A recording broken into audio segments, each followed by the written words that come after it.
Hey, I'd like to welcome you to another episode of Mission Matters. My name is Adam Torres, and if you'd like to apply to be a guest on the show, just head on over to the website missionmatters.com and click on Be Our Guest to apply.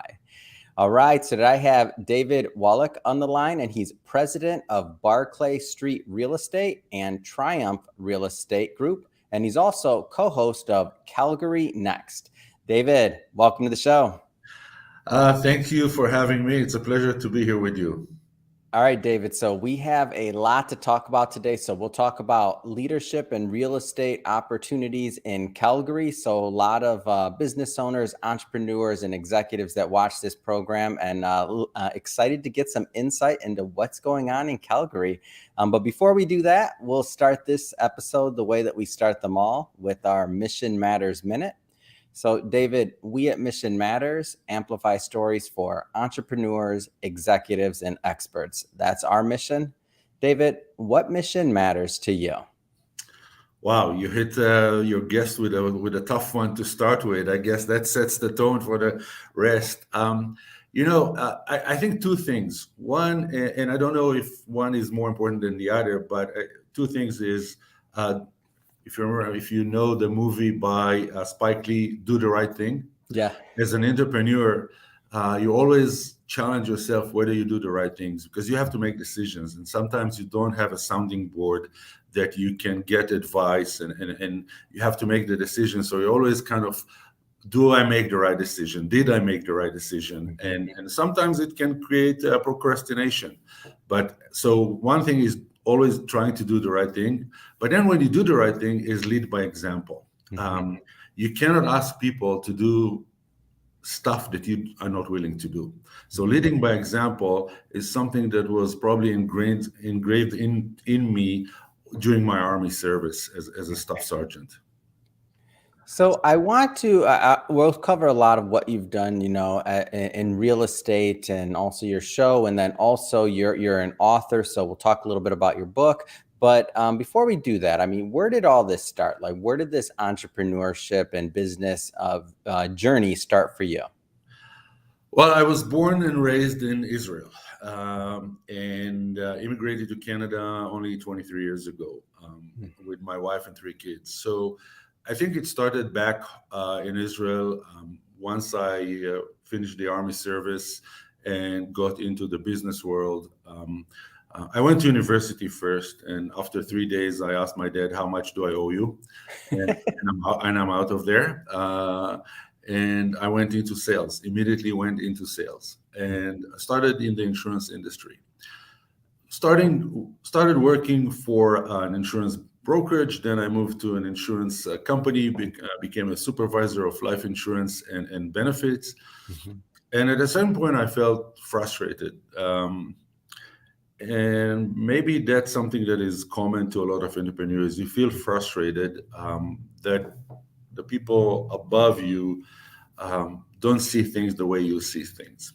And I started my own insurance brokerage in 1990. It was April. Wow, April. We're in April now. It was April 1990. And, my father always worked for a company. So when I told him I'm opening my own brokerage and I'm going to become an entrepreneur, he calls me one day and he says, I didn't sleep for the last 3 weeks. How are you going to pay your bills? And I told him, I didn't sleep 3 weeks before I made the final decision to open my brokerage. Once I made that decision, I slept like a baby.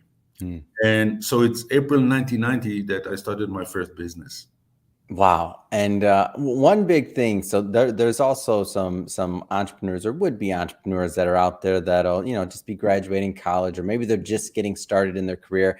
Taking you back to, if I can, that moment in time when you made that decision, like, that's a big decision. And especially like to do it when you hadn't had maybe the idea, like you didn't set off on this path where you're like, you have to be an entrepreneur. You have this family of like entrepreneurs who are all entrepreneurs. So you weren't necessarily born into the entrepreneurship side on that end. Like, what was that like when you finally made that decision and said you're going to, take the leap? As you said, nobody in my family is an entrepreneur. I was the first one, and the only one at the time. And I was married at the time. And the support I got from the wife and from my wife was unbelievable. And Wow. I think we made a decision together that I'm so frustrated that life is too short not to be happy and not to do what you want to do. Um, didn't we face challenges? Hell yeah, we faced a lot of challenges. Did we make changes during our life? Yeah, we made changes. But as long as you make a decision that you're comfortable with or happy with or in peace with, Hmm. go get it. Go get it. Go do the right thing for you. And when you do the right thing for you, you also do the right thing for others. Yeah. And you know, we tend to put hurdles in front of our own feet many times. Hmm. Instead of other people putting the hurdles, we put them for ourselves, and we procrastinate. And I've learned over the years to, you know, make a decision, trust something that is called your gut feeling. Hmm. That your gut feeling is most of the time right, and that's, you know, it's a decision that nobody supported us at the time. Only my wife and I supported each other, and the rest is history, as you Hmm. say. So it's an amazing story, and I like to get these stories out there just for inspiration and just for everybody that's out there going through it. We the last couple of years, some businesses have fared well because maybe they had something to offer, or maybe some pivoted during this pandemic and everything else. A lot of change going on. So as entrepreneurs are out there adapting and figuring out what they're going to do next, I find your story inspirational and motivating. It's something that can go out there and let people know that they can do it. So thank you for sharing that. And I wanna fast forward a bit though. So where did the real estate thing come? Like, how did that come about? So from insurance to, I'm sure there was some more in between there, but where did the real estate come up? Well, the real estate came in Canada. When we left Israel, I said, I'm not going back to insurance. I didn't want to go back to insurance. And I was at my midlife crisis. I just turned 39 plus change. And I went to a bartender course. I decided that wine is my future. And not just drinking it, but I also wanted to be involved. And what happened is, when we immigrated to Canada, you have to go through medical testing and medical exams. And the government of Canada lost my medical exam, so I couldn't get a job here. We were already here, we moved here, and I couldn't get a job because I didn't get my status as a landed immigrant. Yeah. I had to do my test again. They have to send it to the embassy in Israel. Then it goes to France and the whole nine yard. So I had like 10 months that I was just driving around the city. And the kids were here, my wife was here, and I didn't work, but I was like going around meeting people. And I realized that real estate is going to boom. And I'm talking, that was 1999. Wow. And I realized that Calgary is going through a boom and just going to grow and going. The real estate is just going, you know, crazy at the time. Hmm. And so I said to my wife, I'm going to do a real estate course, and I did a real estate course. And immediately after, I did my brokerage course. So my plan was to, you know, open my own brokerage after a while. And that's how I got into commercial real estate. And I didn't want, and one of the decisions I made was I want to go to commercial real estate and not a residential real estate. The difference is residential is more of an emotional sale, Hmm. meaning you hear people say, I see my kids growing here.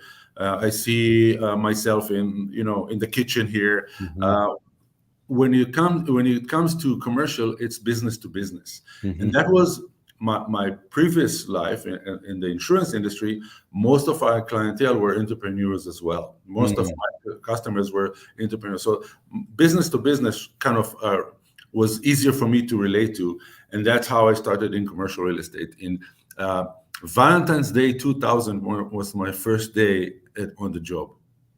Wow. Go figure. So you had this. So you're turning 40 at this time. You're just or around that age, and you're making a career switch. You're a year, almost a year into, not at no fault of your own. You're almost a year into being, not being able to work in Canada. You just immigrated there. You have kids. Your wife. I mean, like, what was all that like? So now, like the second time you're starting a business, it sounds to me like it was a little bit possibly more complicated, and it's a completely different business. So you take a course and then you start in real estate. I mean, that's pretty uncommon in my experience. So you didn't go work for somebody for 3 to 5 years, learn the Well, I business, did. learn the ropes. So let me share with you. So it was a very tough year and 3 months that I couldn't work. Yeah. It was mentally tough. Thank God, we had enough money set aside that we can survive when we immigrated. Mm-hmm. But it was a mentally tough time that you cannot provide, you cannot work, and you see the numbers on the bank kind of dwindling down every month. Oh, for the entrepreneurs that are out there, that anybody that's bootstrapped a business, like you hit them in the heart right there. It's like, oh, those months, those first months when it's like you see that bank account balance going down and down. Go ahead. I just had to speak Yeah, to the that's okay. entrepreneurs out there that have ever bootstrapped anything. So then I started applying for jobs with companies here, the real estate brokerages here, because that's what I know to do is sell. Yeah. And it was interesting that, as you mentioned, I was 40 years old. My English today is Shakespeare compared to was 23 years ago. My accent is even 2 times or 4 times better than it was. So I was a little bit of a weird kind of person to walk into all those big international brokerages. We won't mention names. Yeah. And there was one company, local company here, that the owner at the time, John Turod, said one thing. He said, if he's a good guy, hire him. That was his comment to the manager at the time. And so I started with the company on, as I mentioned, on Valentine's Day 2000. You can send me flowers now every Valentine's Day. I'm in. And in 2001, the founder decided to sell the company. So he decided to sell the company to some of the brokers that were with him for many years. And they invited me in because they knew that I have an experience running a company, and they knew I had an experience that I already have my brokerage license. So I became one of the first partners here. And in 2009, we did a restructuring, and I became the owner. And we're all working here still together. So that was the journey. I was lucky enough that I didn't have to start from scratch, meaning I did start from scratch on the job, but I didn't have to start a company from scratch. I kind of moved in as a partner and then became the president and the whole 9 yards of growing with the company. So now you're not, many years into the career. I mean, you're years into the career, and you've been a successful entrepreneur in the past. But I want to circle back to this concept of leadership by example. It must have been a little bit challenging to step in that role as a leader immediately. Like, what was that like? It's the Army gives you a lot of good tools, and I contribute a lot of my career characters in the business world to the training I got in the Army. And you get to the Army, you're a wild 18-year-old, and then you become at 19, you become staff sergeant of communication and radio communication and operation. So you're also already responsible of people's lives, and that helps you to shape what your character is going to be in the future. So when I say I lead by example, I'll give you an example from recent years. 2 years ago, if you remember, I'm sure you remember, 25 months ago, come March, North America got into the COVID, pandemic shutdown. Real estate was considered and is considered essential services.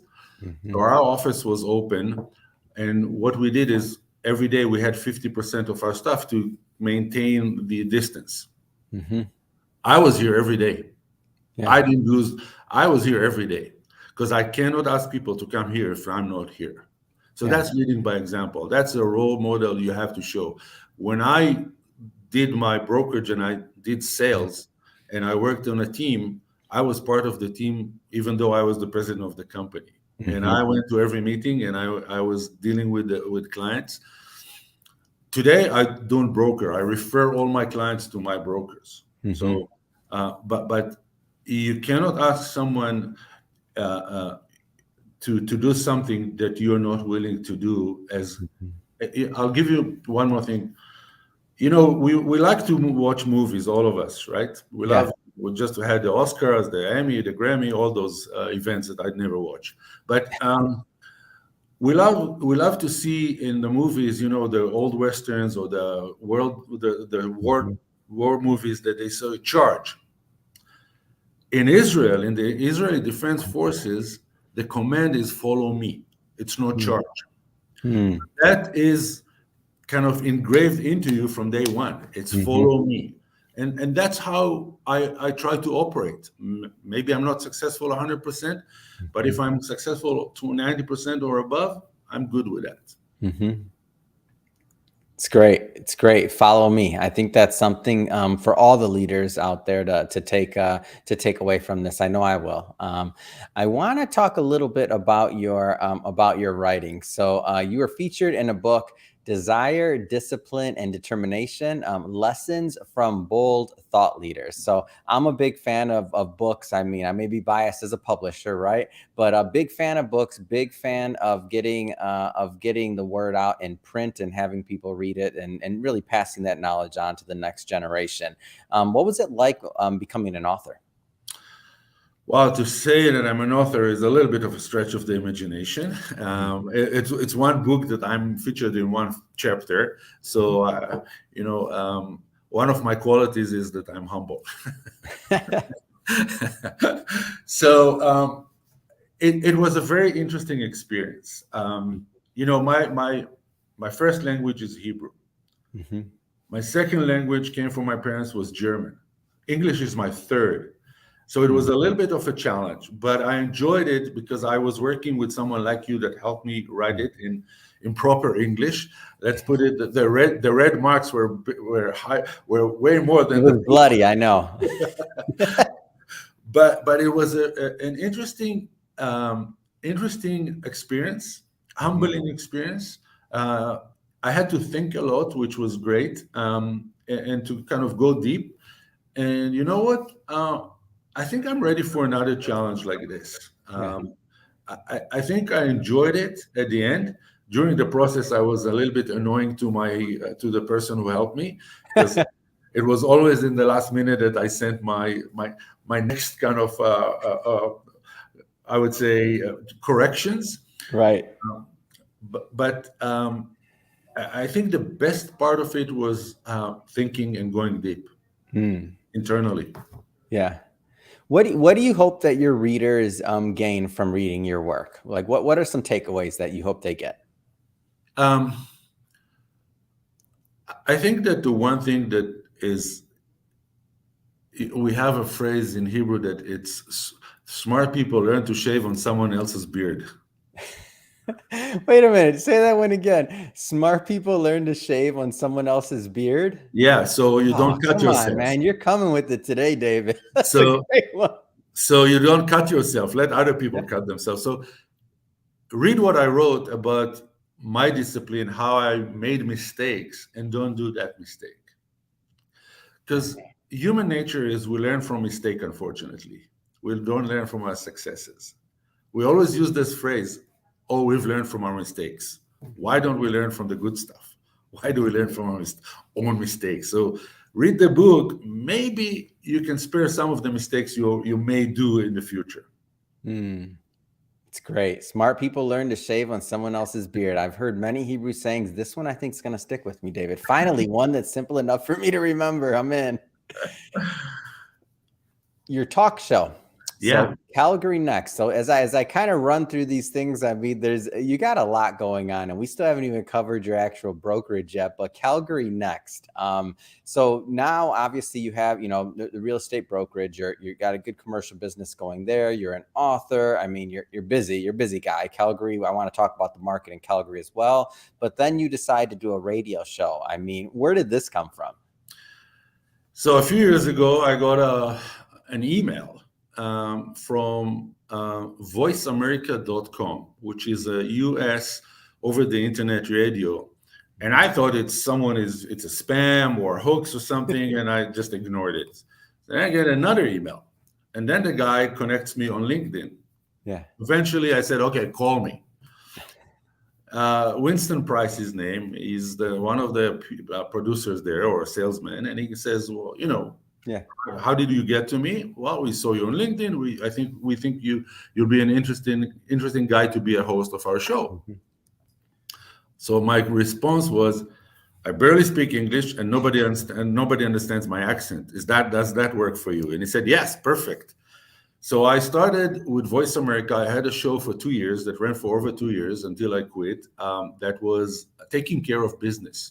Mm. What I did is for an hour, I interviewed people about how they start, where they come from was the third portion, the first third portion, the second portion, and how they start a business.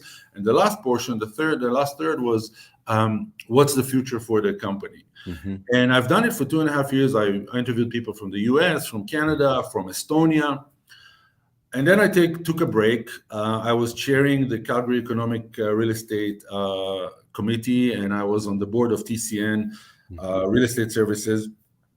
And when COVID hit, what happened is, let me backtrack a little bit. Calgary is an oil and gas based city. That's most of our economy is oil and gas. November 2014, oil crashed. So our market went completely dead. And then you put fuel to the fire by adding COVID on top. Mm-hmm. And at that time, the mood was so gloomy and down that I went to my friend that works in one of the local radio stations here. And I said, "I want to do a show, business people interviewing business people about the good future Calgary has, the opportunities we have, the companies we don't know about, and the whole kind of positive forward looking for Calgary." And that was, I would say, late 2020. Mm-hmm. And I said, and I'm going to have a co-host with me, a female co-host that is also from the business world. And so I went to the radio and I presented my program, and I said, "Don't worry, I'll get also the sponsorship." Yeah. And they said, "Okay, let's do a pilot." And the pilot ran for 12 or 13 weeks. Mm-hmm. Now we're celebrating next month. It is a year since we started. And it's Man. a weekly show. And we interview local entrepreneurs from different industries, health, movie, IT, you name it. And now we're going to add another feature. If you remember, and everybody remembers, the first slogan that came through COVID was not Zoom fatigue, it was support local. Yes. So we're now going to feature the small businesses in Calgary and help them get their brand out. And I think that's more or less what you're doing as well. It's supporting the entrepreneurs. You do it on a bigger scale. We're going to do it locally to support the local entrepreneurs and get their brand out there. Oh, I think it's amazing. And I always say, if you've been blessed, be a blessing. And just you having this idea and moving forward and again, being a host myself for many years now and yourself as a host, what's been one of the most rewarding parts of you, or what's been one of your favorite parts of just connecting with on the local level and really interviewing and showcasing your guests? Like, what's been one of the gratifying things for you? I think the most gratifying that we got is when we had people that we interviewed, listen to other people that were interviewed, and connected and started doing business together. Isn't that amazing? That is amazing. That was happens. for us, for Tara and me. That was the most gratifying piece of our work. It's absolutely amazing to see that happen, and it does happen. Yes, it did happen to us more than once. That they started working together. People that, one was interviewed, someone listened, then the other guys interviewed, then they connected through us or directly and started working together. And that is so rewarding. And that's what it's all about. It's all about, there's a great book called Mr. Schmooze. I highly recommend. It's sometimes you help other people without asking for anything. Mm. And that is the most rewarding as a person you can have for your own, character and your own feelings and emotions. Yeah. It's awesome. It's called Mr. Schmooze. Yes, a great book. That's a fun name. I'm gonna have to check that one That's out. thick, so it's easy for me to read. So let's get into the real estate market and talk a little bit more about Calgary. So what's going on in the market in Calgary? I know that there'll be some people locally as well in Calgary watching this. A lot of people in the United States as well. So from your vantage point now, we're just for context for everybody watching this, we're recording this now in April of 2022. So what's going on in the real estate market in Calgary? Well, the real estate market in Calgary is a tale of two stories, and I think it has also to do with many. We work.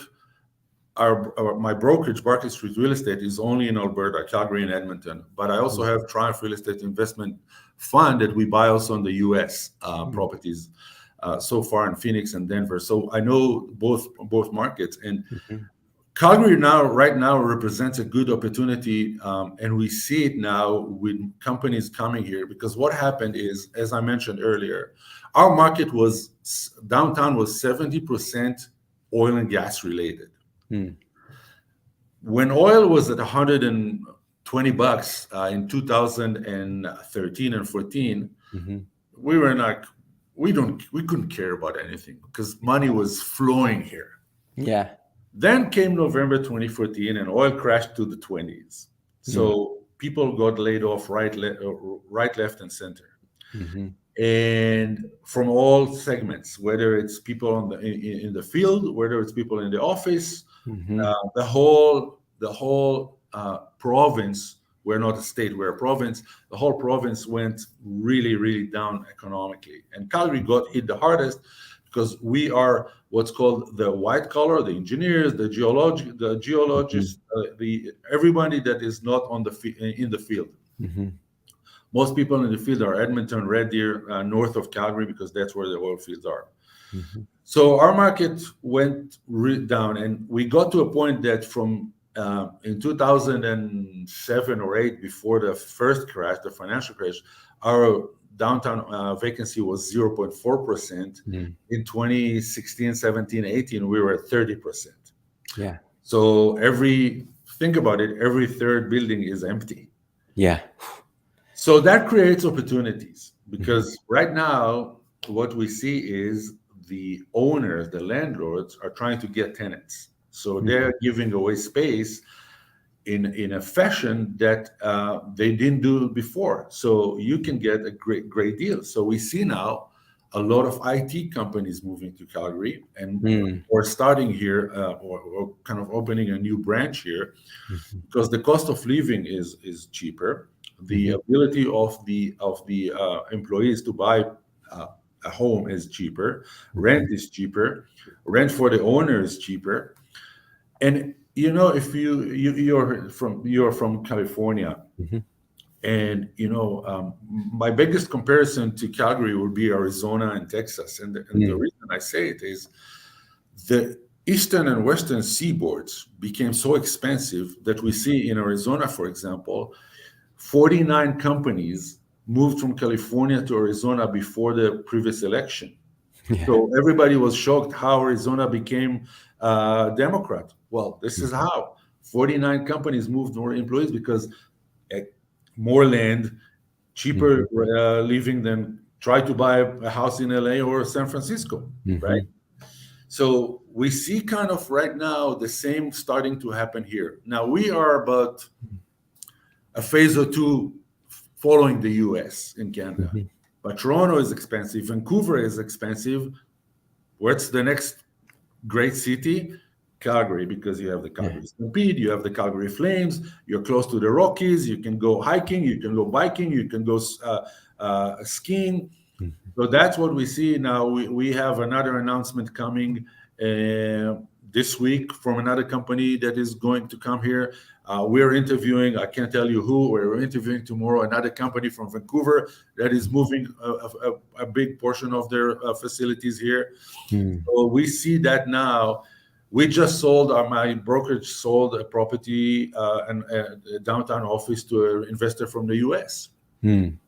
So we see investors from US, from China, and also local from other provinces come to Calgary because they see the opportunity right now here in Calgary to buy or to lease, as the case may be. So it's a great time to come to Calgary because we already turned a corner, and now we are again in a population growth. So, and you also mentioned doing investments in the United States, and I believe you said Texas, Arizona, that you have a fund. Tell me a little bit more about that. So we have a fund that we raise money in Canada, and we buy both sides of the border. So far, we bought in Phoenix, Denver. We bought in Canada. We bought in Ontario, province of Ontario, and the province of Alberta. And we're now preparing to launch fund number 3, probably in June. We like the U.S. as a market. We like the U.S. to do deals there and not just in Canada. And we have local people that we work with in each and every state or city that we choose. We buy properties that we think or we see there is a growth potential, and that's why I wear my broker hat on. Because I'm not afraid of vacancy. I'm not afraid of rents below market or month-to-month tenants. As a broker, I know how to deal with those guys. And that was our success so far. We sold 4 properties. We got really good returns to investors, and we're on the same program. We have good reputation with lenders in the U.S. We paid our mortgage during COVID. We paid our property tax during COVID. So we have this relationship that we're in a position that the banks call us now and say, "Why aren't you buying? Why aren't you buying? We have money for you." And the one thing you're talking about, what advice to give to entrepreneurs in tough times. Call your banker every day. Let him know that you're alive. Let him know you're working. Let him know you're working your butt off, excuse my French, to make it happen and to survive the tough times. They will work with you. It's when we disappear, it's when we disappear, avoid the calls, avoid being in touch with them. That's when we create our own problems to ourselves. Wow, it's well said, David. So you got a lot going on here. I mean, obviously the brokerage, the investment fund, and one thing on the investment fund, I want to make sure I caught that. So you're accepting assets from Canada at this point, right? Not U.S. investors, or is it both? Right now, we raise money in Canada and some other countries, but not in the U.S. It all has to do with tax and cost of doing business. And you guys are very expensive. But we like to buy, and we like buying in the U.S. So that's a good thing. That's fair. I just wanted to make sure that I didn't glance over that. Got it. But Adam, for you, if you get us a few, 7 figures with a nice number, we'll make it. You'll make it happen. Yeah. Got it. We'll take the legal cost on us. Fantastic. We're nice people in Canada. Oh yeah. So David, again, a lot going on, investment fund, brokerage, an author, Calgary Next, the show. You got a lot going on. So I have to ask, so what's next? What's next for you? What's next for the businesses? The big disease that entrepreneurs have is their mind always works. So I'm very happy with, for us right now, I'll divide it into 3. First of all, in terms of Barclay Street Real Estate, which is the main business, we have an opportunity to, increase our market share. Not always you have opportunities like this because the big sharks, the big whales, the big international companies, they have way more money than me to spend on branding and the whole 9 yards. But what happened during COVID, most of their offices were shut down. We were here. Everybody was here. we see now opportunity to increase our market share. So what I've done is I kind of, to all my salespeople, I said, okay, every new listing you get a nice bottle of wine, and they know they know I like wine. So I already, in the last month, in March, we started in March, 24 bottles already left my cellar. Yes. So, but that is 24 new clients that we Yeah. have. So this is what we are doing right now, is pushing hard to increase and grow our market share. When it comes to Triumph, I told you, as I mentioned earlier, we are now in the process of launching fund number 3. Mm-hmm. And I'm meeting a lot of people to see if they will engage with us. In terms of the radio show, we're continuing with the radio show. I have an idea on another radio shows that I didn't pitch yet to my partner, my co-host. I'm meeting her tomorrow. She doesn't know what to expect. I'm sure she expects a curveball from you. They come often. And then I'm also busy with, our second son is getting married here. So I'm busy preparing the wedding and helping them. And leaving on this coming Friday, to visit my grandkids in Los Angeles. So with my wife. So, I enjoy life. Yeah. And I think that I'm blessed, and we're all blessed. And I work with people that are amazing. I was in March, I was in the office for 6 days. I was traveling through conference after conference after conference. And guess what? It didn't stop for 1 minute, because I have an amazing people working here. And that's the key for every entrepreneur, is have the right people working with you, because it's a team effort. It's not, nobody can do it alone. Mm-hmm. Nobody can do it alone. It's a team effort. And the more you delegate, the more you let them grow, the better you are to do the stuff that you like to do. And they know that I'm crazy. They know that I like the radio. They know I like to travel. They know. And it's unbelievable the support I get from both fronts, my home and my work colleagues. And that's a blessing that I cannot be thankful enough. And I try, the way. Let me be a little bit kind of more in details on the question. If you remember, during one of our conversation, I told you we're a people company working in real estate. Yeah. The way I see the world is, or a company is a dormant thing, that the only way it's going to get a livelihood is with the people working with it. So for me, it's the people, then the product, meaning good service, then the client, and then profit. If you have the right people and the right process, you'll have the right clients and you'll be profitable. So the way I see it, my clients are the people that work with me. So I try to do, and I'm sure I'm doing mistakes. There's no doubt in my mind I'm making mistakes, but I'm trying to do things that culturally will make people feel great working here. Not good, great. So every 2 weeks we have a massage therapist come and give massages here for 4 hours. Yeah. Every few weeks I get lunch for everybody. Tomorrow we're going to the shooting age. We don't know, maybe Putin will start to come to Canada, so we're going to shoot some guns tomorrow to practice. Following, we're going to a bar to watch the Flames play the Sharks. So it's those small things that the way I see it is, they're my clients. If they're happy, they will be happy to treat their clients. If they will be, happy with their work, they will work better. The result will be happy clients. The result will be profit. And it's not the other way around. Yeah. And it's not the other way around, which I know a lot of people that think that way. Ah, it's great, David. I'll tell you, I know I've been inspired by your words today, and I've learned a lot from your entrepreneurial journey. I hope that our audience did as well. That being said, if somebody's watching this and they want to follow up and they want to connect and learn more from you and your team, I mean, what's the best way for them to do that?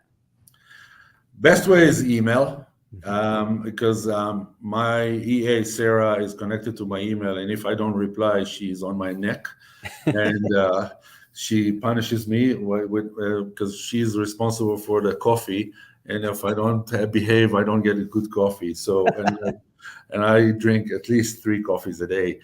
Um, dwallach at barclaystreet.com or dwallach at triumphref.com. My 2 emails. We have our website is barclaystreet.com or triumphref.com. And I'll be happy. One of the things I enjoy right now is working with our young crew as a mentor. Hmm. And mentorship is a rewarding part of the day. Yeah. It's awesome. Well, we'll put all that information, by the way, for the audience in the show notes, so that you can just click on it and just head right on over and check out David and his team. Speaking of the audience, if this is your first time with Mission Matters, we're a platform that's all about bringing on entrepreneurs, executives, and experts and having them share their mission, why they do what they do, like what excites them to get up in the morning and to go out into the world and make a difference. If that type of content sounds interesting to you or exciting, we welcome you to hit that subscribe button, because we have many more mission-based individuals coming up on the line, and we don't want you to miss a thing. David, it really has been a pleasure. Thanks again for coming on the show. I learned a lot. Thank you for having me. And my last comment will be, Adam, walk the extra mile because there's no traffic jam over there. Awesome. I'm in.